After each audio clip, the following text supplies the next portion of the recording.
Midco Sports Tonight, our NSIC expert David Brown breaks down the first round of the NCAA Division II football playoffs. Then it's USD coach talk. Bob Nielsen weighs in on the end of the season finish and playoff bid for the Coyotes. And finally, Trick Shot Tuesday featuring the Sioux Falls Stampede. All of that plus much more, Midco Sports Tonight kicks off right now.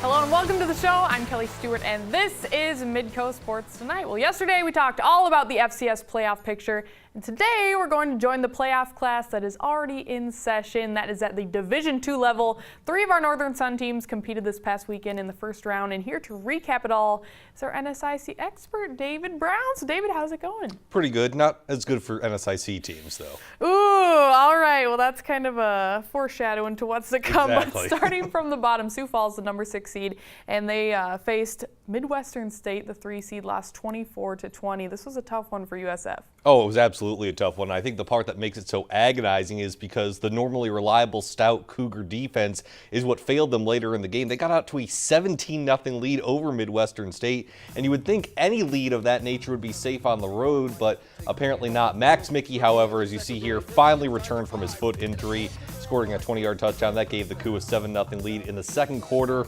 Michael Maxwell would be on the receiving end of a 16-yard touchdown strike from Ian Fever. And as I mentioned, Kelly, you would think a 17-0 lead would be safe, even on the road, even in the playoffs.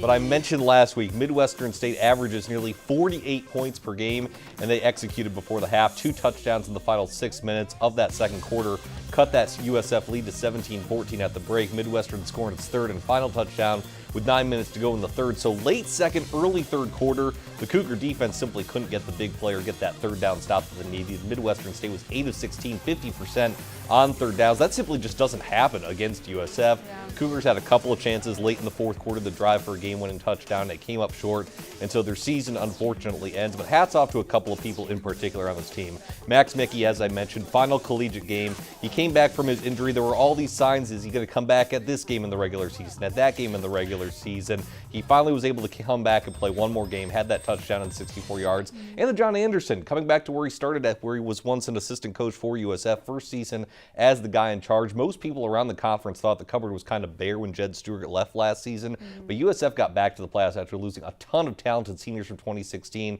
And Kelly, they proved they belong sort of in that upper echelon of the conference. A tough way to go out, but a great season nonetheless for Sioux Falls. They're going to be part of that conversation in the conference for years to come. Got to be happy for Max Mickey. I mean, senior year, he's been such a staple in that program. And to lose half your senior year, but he got to come back for one final game, even if it was just one final game. Yeah, not the way you want to go out, but yes, to be on the field, I'm sure he's glad for that. All right, well, talking about Winona State, first time in the playoffs in 10 years. In 10 years. Yeah, first home playoff game since 2004, but the Warriors did not fare too well against Texas A&M Commerce, a 20-6 loss in Winona. So what happened on the home turf? We kind of like to use a lot of different traffic metaphors about offenses being stuck in neutral, but the Warriors honestly didn't even get out of the garage at this point. Winona State started the game with 3 consecutive 3-and-outs. The Lions had 2 touchdowns before the Warriors had 1 first down. Darren Bankin came back at quarterback after missing the past couple of games with injury for the Warriors, and he honestly just looked rusty to start. I know he had been Winona State's best QB this season,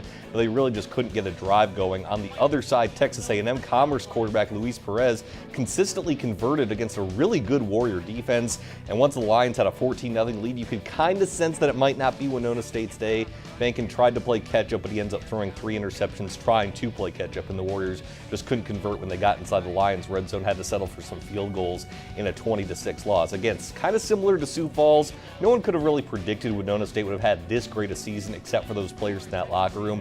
The Warriors have a ton of talent going forward, especially on offense, with 3 of their top running backs coming back as underclassmen this season. They're going to complement one of the better defenses in the NSIC. So although things didn't look too bright for Winona on Saturday in particular, they are looking bright for the future in Winona. And we do have another bright spot to talk about. Not everyone lost over the weekend.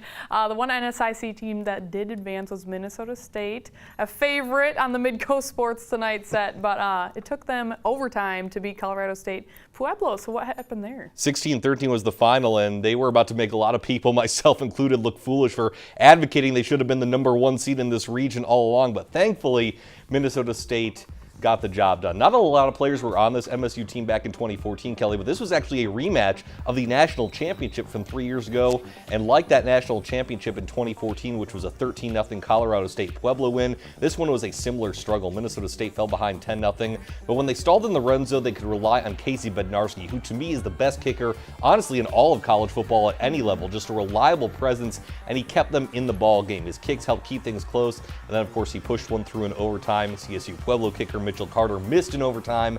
That gives Minnesota State a 16-13 win. I have to believe this was kind of a wake-up call for the Mavericks, knowing that you can't be upset anymore about not being the top seed in the region. It's done. You're number 2. You got to play. You got to move on. They just need to focus on the task at hand. Now they're going to get that Midwestern State team this week that just beat Sioux Falls in Texas, but you saw Sioux Falls put up a good fight against them, so you can bet that the Mavs are going to be prepared, having just seen a fellow NSIC opponent take on Midwestern State. So we're going to see what happens on Saturday as Minnesota State, the lone NSIC team still remaining in the Division II playoffs. No pressure at all. No pressure. Absolutely not. Just the whole conference relying on you. No pressure whatsoever. Oh my gosh. Well, we still have the playoffs in volleyball going in full effect. The NSIC volleyball tournament this past weekend, and the 2-seed Southwest Minnesota State swept the top seed in Concordia St. Paul. Don't always see that. They're a storied program, but as expected, both teams are in the Central Region tournament. A total of 4 NSIC teams among the 8 as we look to that bracket, David. So what do you expect to happen in this one? Well, I'm kind of expecting the exact same thing that we've been talking about all season long. These NSIC teams are kind of beat up on each other in a little bit of a bloodbath, so to speak. And this is what I was talking about, that when these teams sort of cannibalize, to use for lack of a better term, on each other, then certain teams in the NSIC aren't going to make the national tournament. And if you're a fan of Augustana and Winona State, you're not happy because you're not in the postseason when they're both top 16 in the national coaches poll. Regionalization is understandable in Division II from a travel standpoint, and there's always going to be sort of ebbs and flows when it comes to how good certain conferences are in certain sports. But Kelly, this is about the 4th or 5th straight year that nationally ranked teams from the NSIC don't make it to the national tournament, and at some point it's tough to tell these teams that's the way it is when they fought so hard to be there. Augustana lost in the semis 3-2 to Southwest Minnesota State, who's the #1 seed in hosting the tournament in the Marshall. And again, for Winona State as well, they lost early in the quarterfinals in the NSIC tournament, but they had a great season as well.